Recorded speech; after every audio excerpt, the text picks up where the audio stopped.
mental institutions and insane asylums. They're coming in from all over the world into our country. And we have a president and a group of fascists that don't want to do anything about it, because they could right now, today, he could stop it. But he's not. They're destroying our country. Our country is in very bad shape. And they're very much against me saying these things. They want to raise your taxes by 4 times. They want to stop you from having cars with their ridiculous mandates that make it impossible for you to get a car or afford a car. But make it very possible for China to build all of our cars. It's a very serious problem that we have. We just went through one of many experiences where we had a conflicted judge, highly conflicted. There's never been a more conflicted judge. Now, I'm under a gag order, which nobody's ever been under. No presidential candidate's ever been under a gag order before.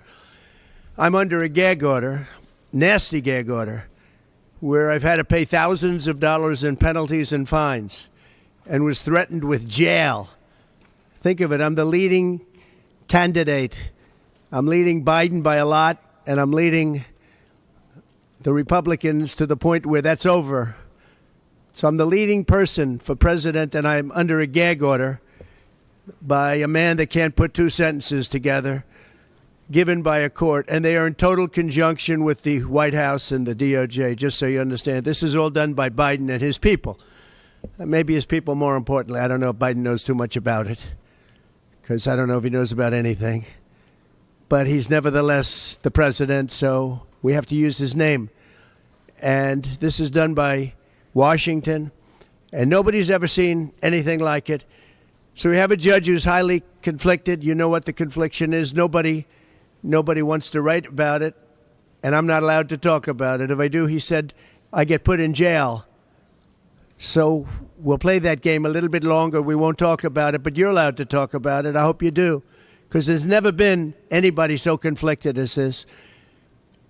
As far as the trial itself, it was very unfair. We weren't allowed to use our election expert under any circumstances. You saw what happened to some of the witnesses that were on our side. They were literally crucified by this man who looks like an angel, but he's really a devil. He looks so nice and soft. People say, oh, he seems like such a nice man. No, unless you saw him in action. And you saw that with a certain witness that went through hell. And when we wanted to do things, he wouldn't let him.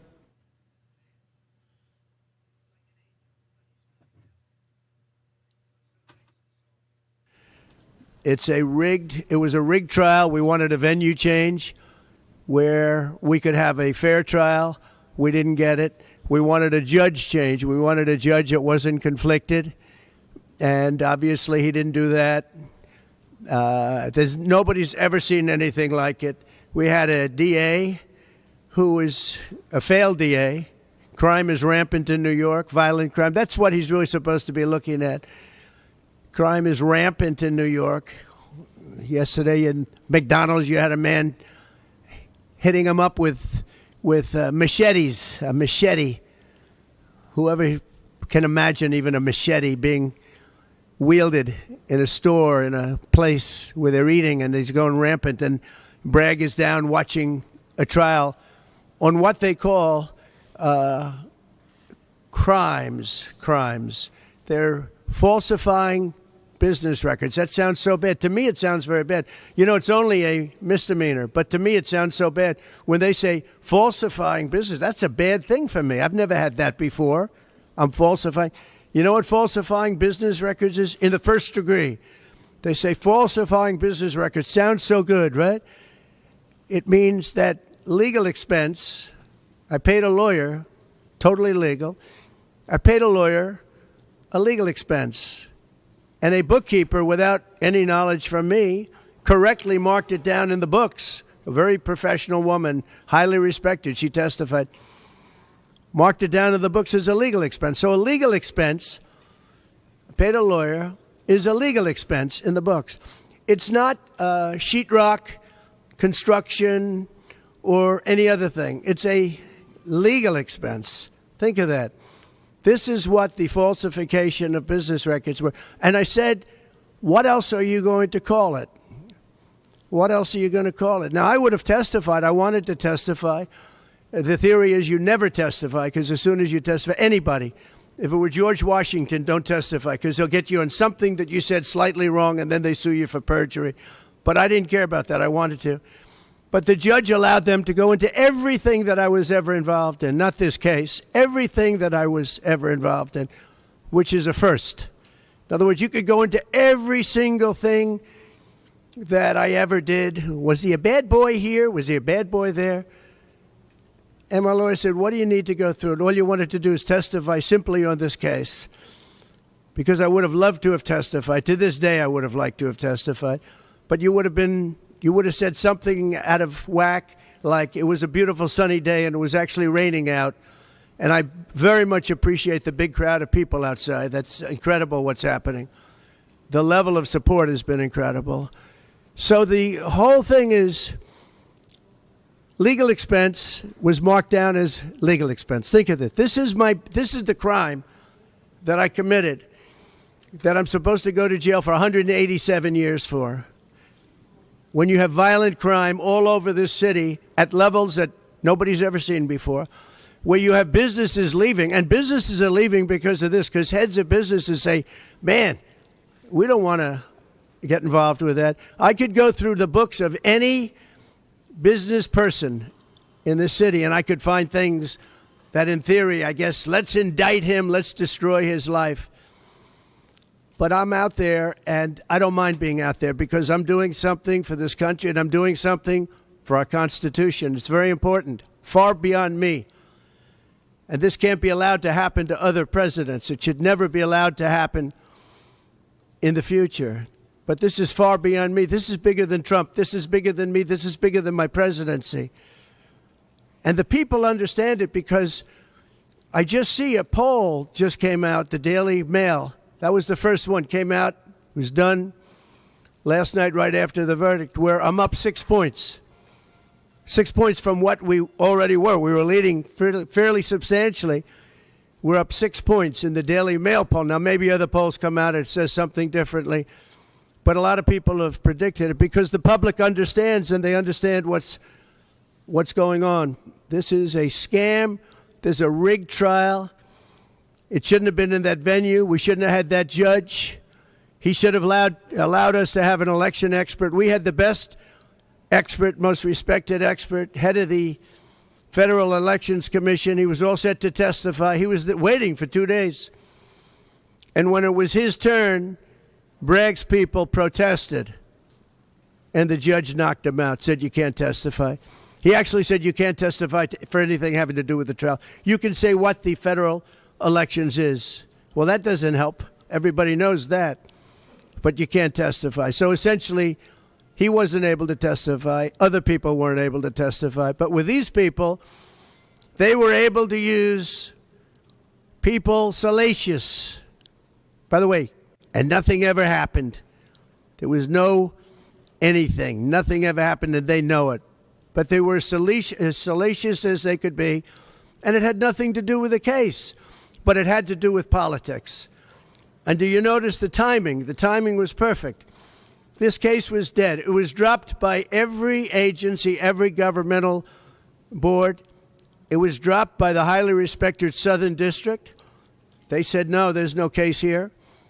It was dropped by federal election, and that's what it's about. This is about a federal election, not a state election. You're not even allowed to look at it. They took the state and the city, and they went into a federal election. They're not allowed. The people from federal election, Southern District, and Washington dropped the case. Everybody dropped the case. There was no case. Cy Vance dropped the case. And when Bragg came in, he said, this is the most ridiculous case I've ever seen. And who would have a certain person, again, gag order, who would have a certain person like this ever testify? He said, this is essentially one of the worst people I've ever seen ever to testify. He said, the craziest case I've ever seen. This is Bragg. Then when I announced I was running for president, a long time later, they decided to revive this case. And they got a judge. Judge Marchand, who was responsible for another case that was also brought. It destroyed the life of a very good man, by the way. Destroyed the life of a very good man who went to prison once, and then they just put him in prison again because they said he lied. He didn't lie. I looked at the statements he made. In fact, he didn't remember something, and they put him in jail. Again, they've destroyed him. With me for many years, he was an honorable person. He was an honest man. And if you look at what he did, supposedly, it never happened. There's never been anything like this. Over the education of his grandchildren. Over, he didn't report that he had a car or 2 cars on his income. I don't know. I wonder how many people here have cars. I wonder how many people said, oh, gee, I have a car that's worth X dollars. How do you even figure it? And I guess you do have to report it, but I would say probably almost nobody does. Nobody even thinks about it. They put this man, they destroyed this man, but they put him in jail again because they didn't want him to testify. They didn't want him to testify. That's why he went to jail. They put him in jail twice. He's 77 years old. Now, normally I'd say that's an old guy, but I don't feel 77. Nobody ever says that about me. I'd like them to say, gee, we have to have a little sorrow for this man, because they just don't say that about me. But maybe I'm better off that way. I think I'm probably better off that way. But they put him in jail twice. And you have to see what they put him in jail. And he was threatened by the judge. This man was told, you're going to get 15 years in jail if you don't give up Trump. And he was told that. You're going to get 15 years in jail. And he made a plea deal because he didn't want to spend the rest of his life. And he was told that viciously. We're living in a fascist state. He was told that viciously. So you can go to jail for 4 months, 5 months, or you can get 15 years in jail. So do a plea. Almost who wouldn't do that plea? Everyone does those pleas. It's a horrible thing. There's a whole group of lawyers that fight that. It's so unfair. It's so unfair. But they destroyed his life. So many other things. You look at Southern District didn't want to bring the case. Nobody wanted to bring the case. And then you know who didn't want to bring the case? Most of all is Bragg. Bragg didn't want to bring it. But then he brought it. And they tried to make it a different case. They didn't say legal expense equal legal expense. Again, if I wrote down and paid a lawyer, and by the way, this was a highly qualified lawyer. Now, I'm not allowed to use his name because of the gag order. But, you know, he's a sleazebag. Everybody knows that. Took me a while to find out. But he was effective. He did work. But he wasn't a fixer. He was a lawyer. You know, they like to use the word fixer. He wasn't a fixer. He was a lawyer. At the time, he was a fully accredited lawyer. Now, he got into trouble not because of me. He got into trouble because he made outside deals, and he had something to do with taxi cabs and medallions, and he borrowed money. And that's why he went. And then he pled to three election violations. And as soon as I saw that, I said, I wonder why he did that. He pled. He took a deal. Now, he took a deal because he wanted to get off. In other words, I'll take a plea deal, and I want to get off. And he wanted to make a deal with the Southern District. And they wrote the worst report I think I've ever seen on any human being, other than the report that was written on James Comey by the Inspector General, a very great Inspector General, actually. Wrote a report that was so bad. This one was possibly worse. The Southern District, the judge didn't let us use it. He said, it's hearsay. I said, it's not hearsay. Wouldn't let us use it. This is about the man. But he got in trouble for a very simple reason, because he was involved with borrowing a lot of money, and he did something with the banks. I don't know if it's defrauded the banks, but something happened. You guys know what it is. And then in addition to that, he gave up on 3 things where he wasn't guilty. In fact, they were going to testify in that. The head of the FEC, the Brad Smith, the election expert, #1 rated in the country, who was going to testify. He took a plea on 3 things. He just added them in because that gave him more bargaining power with respect to me.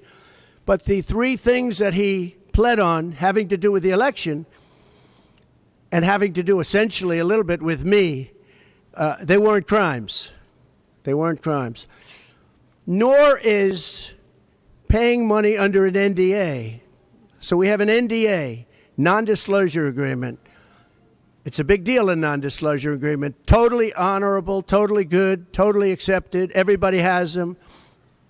Every company has non-disclosure agreements. But the press called it slush fund and all sorts of other things. Hush money, hush money. It's not hush money. It's called a non-disclosure agreement.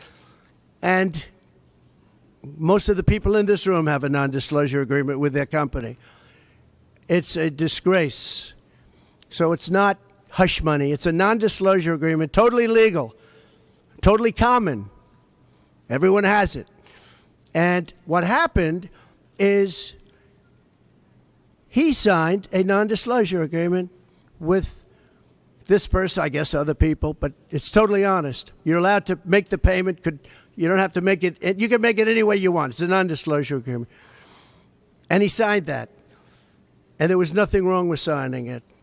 And this should have been a non-case. And everybody said it was a non-case, including Bragg. Bragg said, until I ran for office. And then they saw the polls. I was leading the Republicans. I was leading the Democrats. I was leading everybody. And all of a sudden, they brought it back. It's a very sad thing that's happening in our country. And it's a thing that I'm honored. In a way, I'm honored. It's not that it's pleasant. It's very bad for family. It's very bad for friends and businesses. But I'm honored to be involved in it because somebody has to do it. And I might as well keep going and be the one. But I'm very honored to be involved because we're fighting for our Constitution. The money that was paid legally. There was nothing illegal. In fact, the lawyer in creating the NDA, because at that time he was a fully accredited lawyer. He wasn't a fixer. I never thought of him as a fixer. The media called him a fixer, or the prosecutors called him a fixer. He was a lawyer, and he was fairly good. Later on, I didn't like what he did. I didn't like, for instance, I didn't like that when I became president, he went around and made deals with companies. When I heard that, he was gone. He was gone. And he had payments coming to him, and a lot of this involved things that are very simple. There was nothing wrong. This was standard stuff, all standard stuff. Everything involved was standard. There was no crime here. In fact, I just watched a couple of the reports. You watched Jonathan Turley, Andy McCarthy, Greg Jarrett. You look at all of these people, Mark Levin, all very talented people, great people, many more. And they don't know me, essentially. They don't know me. They're legal scholars and experts. But I look at them. I watched Turley this morning saying, there's no crime here. Everybody says there's no crime here, except for this DA that's got the city out of control with crime. It's absolutely out of control. So we have an NDA that was signed. We have legal expenses. And here's the thing on legal expenses. You have 100 where they say they do a charge. I just recorded this out. Falsification of business records in the first degree. It sounds so bad. I said, wow. And even my own lawyers, I get very upset with them because they don't say what it is. They say, well, falsification of legal records is only a felony. Well, that's a lot. It's only they say a misdemeanor. But they try and bring it up to a felony if there's two crimes. They have all these different things. The other thing is they missed the statute of limitations by a lot because this was very old. They could have brought this 7 years ago instead of bringing it right in the middle of the election. So they missed the statute of limitations. They did everything. Now, let me give you the good news. The good news is last night, we just got a report this morning, in the history of politics, I believe, maybe I'm wrong, somebody will find that I'm wrong, maybe, but I don't think so. They raised with small money donors, meaning like $21, $42, $53, $38. A record $39 million in about a 10-hour period. No, think of that. I like those people.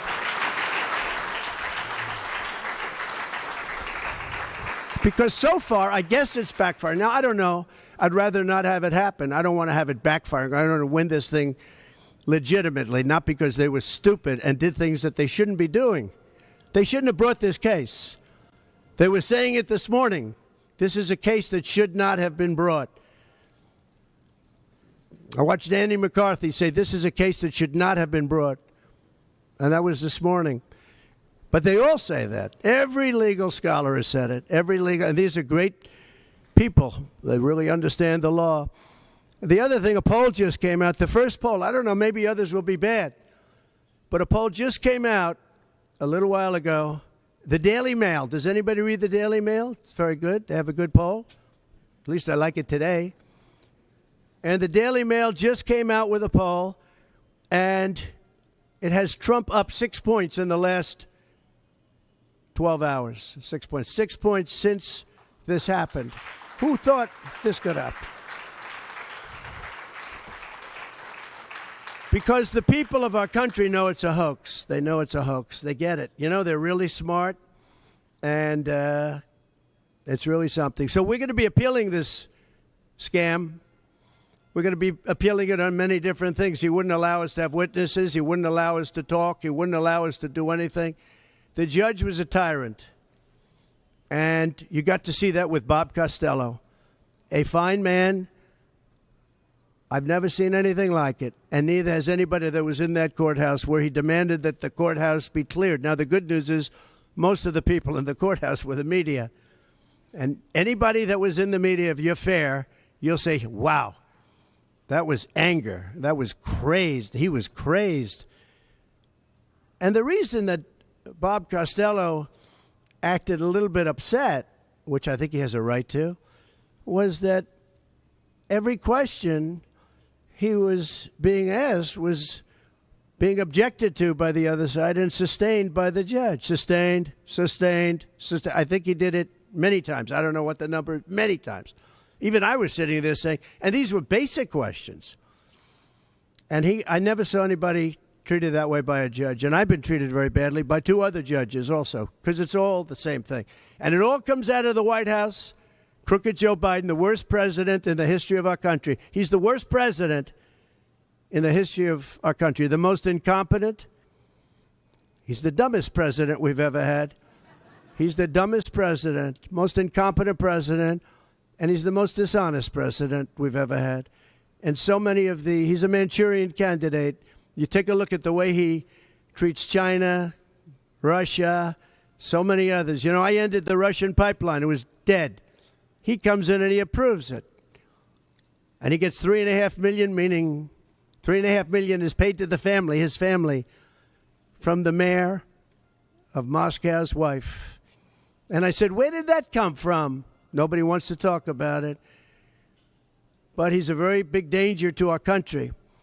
And the only way they think they can win this election is by doing exactly what they're doing right now, win it in the courts because they can't win it at the ballot box. So we're going to show them that we're going to fight. It's actually, I don't know, it's something where I'm wired in such a way that a lot of people would have gone away a long time ago. They would have gone away after impeachment hoax number 1. That was a total hoax. I had great support from the Republican Party, though. Then you had impeachment hoax number 2. And then they formed the committee. How about they formed the committee of thugs, the J6 committee of thugs. And they took their records and they destroyed all of the records after the committee was abandoned because those records were great for us. Now, can you imagine if Republicans did that? Everybody would have been in jail by now. Think of it, the unselect, I call it the unselect, they call it select committee, I call it the unselect committee of thugs.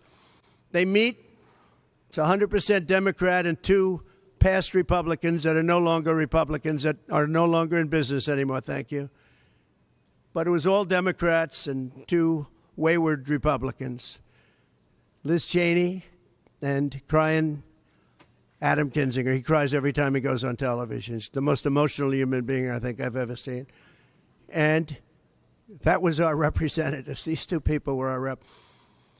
So they had all this stuff that they're leaking. And then when it came time to look at the records, like where the police said and the Capitol Guard said that I supplied, think of it, that I recommended as many soldiers or National Guard as you want. 10,000. If you had 500, you wouldn't have had a problem. There wouldn't have been a J6. But Nancy Pelosi and the group didn't want it. Anyway, so they have testimony to all of that, that I did not attack the Secret Service agent in the front of a car. You know, these are strong people. And I supposedly went to the driver, and I grabbed him around the neck. And he rebuffed me. And then I went to the other guy, who I think is a black belt in karate. And he's slightly younger than me, maybe 35 years, 40 years, 50 years. And I grabbed him around the neck and said, he's a black belt in karate. They know how to get somebody from around their neck. They would have gone like this, and that would be the end of that. Actually, I had a friend that said, you shouldn't dispute that. That makes you look like the toughest cookie we've ever seen. You should have let that go on. But the fact is, it never happened. It was all made up.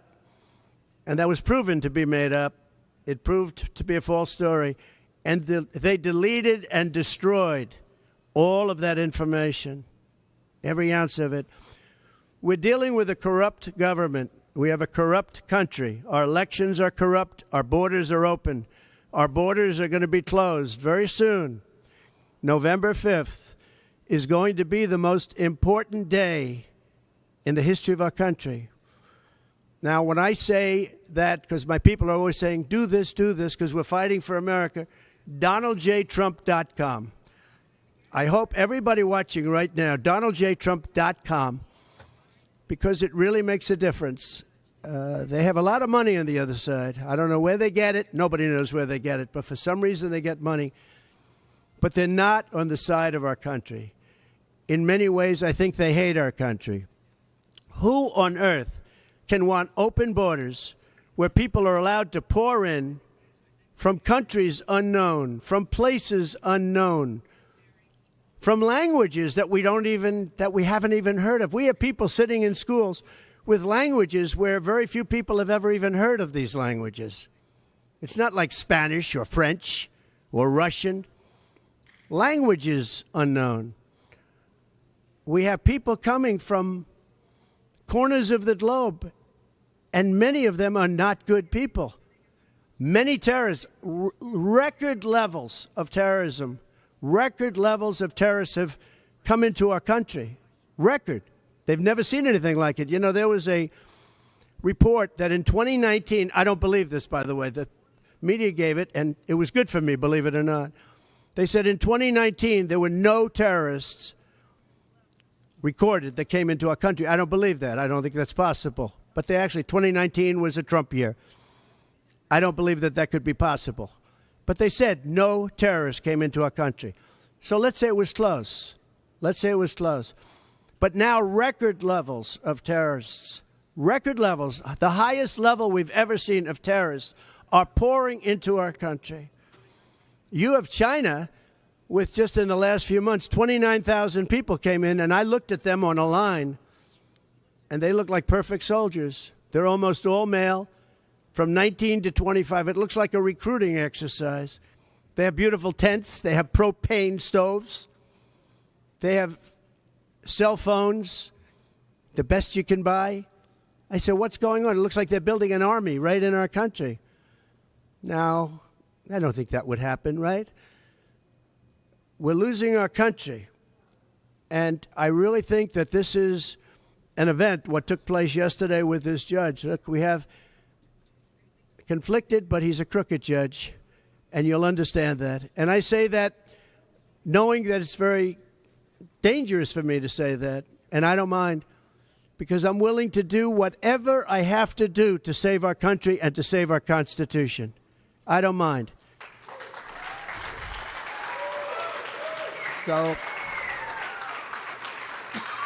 So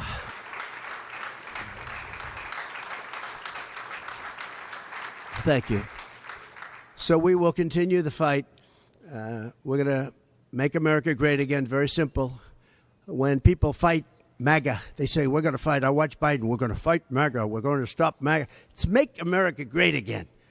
That's all it is. MAGA. Make America great again. Our country's in serious trouble. We owe $36 trillion. We were energy independent for the first time ever, and now we're begging Venezuela for oil. One statistic you have to hear. Venezuela was crime-ridden. Caracas, the cities, crime-ridden. 2 years ago, 3 years ago. They just reported a 72% drop in crime in the last year because all of their criminals, most of them, and the rest are coming in now, the ones that didn't come in. In Venezuela, their prisons have been emptied into the United States. Their criminals and drug dealers have been taken out of the cities and brought into the United States. And that's true with many other countries. The Congo has just released a lot of people from jail. Congo, Africa, just released a lot of people from their prisons and jails and brought them into the United States of America. This is what's happening to our country. And it's not sustainable by anyone. Little things like our kids can't have a Little League game anymore because you have tents and you have migrants living on the fields. That's the least of it. People are taking over our luxury hotels, migrants, and yet our veterans, our great veterans, are living on the streets like dogs. They're living on the streets. But migrants are living in luxury hotels in cities all over our country run by Democrats. So it's my honor to be doing this. It really is. It's a very unpleasant thing, to be honest. But it's a great, great honor. We're gonna do what I have to do. I'm going to do it. And the support has been, that's why I mentioned the number of $39 million. That's why I mentioned we're up 6 points. And we went up a lot over the last month because everybody saw it was a rigged deal. It was a rigged trial. But we're going to make America great again. We're going to make it better than ever before. November 5th, remember, November 5th is the most important day in the history of our country. Thank you very much, everybody.